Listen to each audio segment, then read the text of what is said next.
Certains véhicules Toyota sont équipés d'un système Stop and Start pour aider à réduire les émissions et améliorer l'économie de carburant. Ce système peut éteindre le moteur automatiquement lorsque le véhicule s'arrête. Par exemple, lorsque vous enfoncez le frein à un panneau d'arrêt ou à un feu de circulation. Lorsque le conducteur relâche la pédale de frein, le moteur redémarre automatiquement sans l'intervention du conducteur. Il est important de noter que le moteur ne s'éteindra pas chaque fois que le véhicule s'arrête.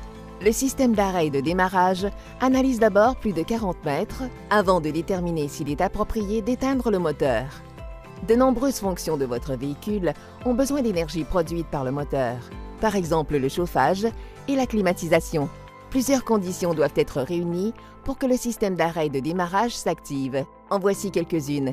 Le levier de vitesse doit être à la position D ou de marche avant. Le moteur doit être suffisamment chauffé.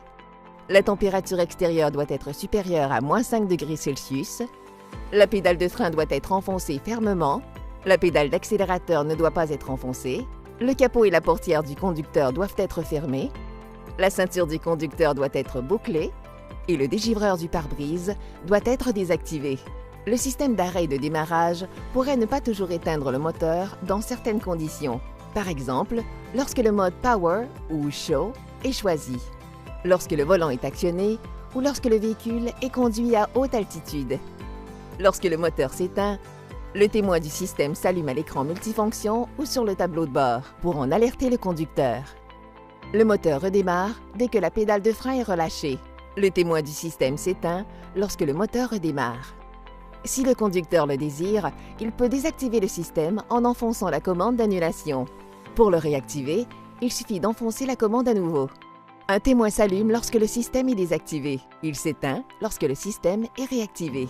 Même si le système est désactivé à l'aide de sa commande de désactivation, il est réactivé automatiquement lorsque le moteur est redémarré après que le contact ait été coupé. Sur les véhicules dotés de l'assistance au démarrage en pente, si le moteur est arrêté par le système d'arrêt et de démarrage, la force de freinage est maintenue temporairement pour empêcher le recul du véhicule en attendant que le moteur soit redémarré et qu'une force motrice soit à nouveau générée. La force de freinage est alors relâchée automatiquement. Cette fonction est active sur des surfaces planes ou en pente raide. Lorsque le dispositif d'assistance au démarrage en pente est activé, il se peut que les freins produisent certains bruits, que la réponse de la pédale de frein change ou que vous ressentiez certaines vibrations. Tout cela est normal. Si le capot est ouvert pendant que le moteur est arrêté par le système d'arrêt et de démarrage, le moteur calera et ne redémarrera pas automatiquement. Vous pouvez le redémarrer normalement, mais le système d'arrêt et de démarrage ne fonctionnera pas avant que le capot ait été fermé et que le contact ait été coupé pendant au moins 30 secondes avant le redémarrage. Vous pouvez afficher les détails sur le fonctionnement du système d'arrêt et de démarrage, comme par exemple la période pendant laquelle le moteur a été atteint par le système en sélectionnant l'icône Stop and Start sur l'écran multifonction. Vous pouvez également remettre à zéro la minuterie à l'écran. Il est à noter que lorsque le moteur est redémarré par le système d'arrêt et de démarrage, les prises de courant pourraient être inutilisables temporairement. Cela est normal. Il se peut que votre modèle Toyota ne soit pas doté des caractéristiques et fonctions présentées dans cette vidéo. Vous trouverez toute l'information à ce sujet dans votre manuel du propriétaire. Merci d'avoir visionné cette vidéo.